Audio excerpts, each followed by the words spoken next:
గౌరవం ఏంటంటే ముఖ్యమంత్రి గారికి గరీబోళ్ళు ఏడుస్తుంటే, ఇల్లు కూలిపోయి ఏడుస్తుంటే ఆయనకు సాడిస్టిక్ ప్లెజర్ వస్తుందంట, పైశాచిక ఆనందం వస్తుందంట, ఆయనకు మంచిగా అనిపిస్తుందంట, సంతోషం అనిపిస్తుందంట. అనిపిస్తుంది. ఎందుకు అనిపించది?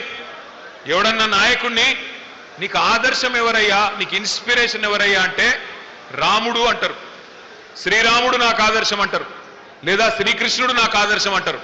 కానీ రేవంత్ రెడ్డికి ఎవరు ఆదర్శమో తెలుసా మీకు? ఒక రావణాసురుడు, ఒక నరకాసురుడు, వాళ్ళను మించిన వాడు హిట్లర్. హిట్లర్ నాకు ఆదర్శం అని బట్లర్ ఇంగ్లీష్లో చెప్తున్నాడు రేవంత్ రెడ్డి. హిట్లర్ హిట్లర్ అంటే ఎవడో ఎరికేనా? కొన్ని లక్షల మందిని చంపేసినోడు ఆయననట. ఈయనకు ఆదర్శమట. ఆయననే ఆదర్శంగా తీసుకొని పనిచేస్తాడట. దాన్ని బట్టి మనం అర్థం చేసుకోవచ్చు. యాక్చువల్గా చెప్పాలంటే ఆయన హిట్లర్ ఒకటే కాదు, ఆయనకు ఆదర్శం ఇంకొకడు కూడా ఉన్నాడు. సగం తుగ్లక్ ఉన్నాడు, సగం హిట్లర్ ఉన్నాడు. సగమేమో తుగ్లక్ పనులు, సగమేమో హిట్లర్ పనులు.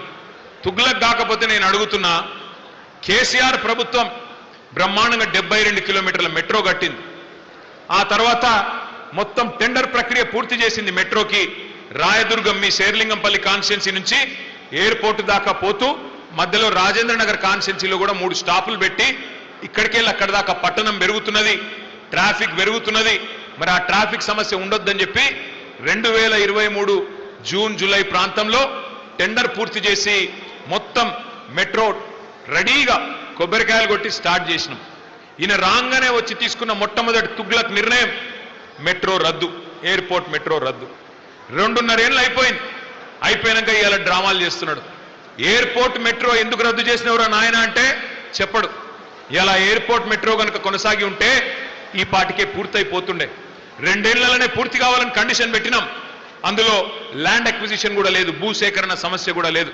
ఔటర్ రింగ్ రోడ్డును అంటుకొని బ్రహ్మాండంగా ఎయిర్పోర్ట్ దాకా మధ్యలో బుద్దివేలులో నార్సింగిలో స్టాపులు పెట్టి ట్రాఫిక్ సమస్య తగ్గాలే, హైదరాబాద్ పెరగాలే అనే ఉద్దేశంతో మనం ఒక నిర్ణయం తీసుకున్నాం.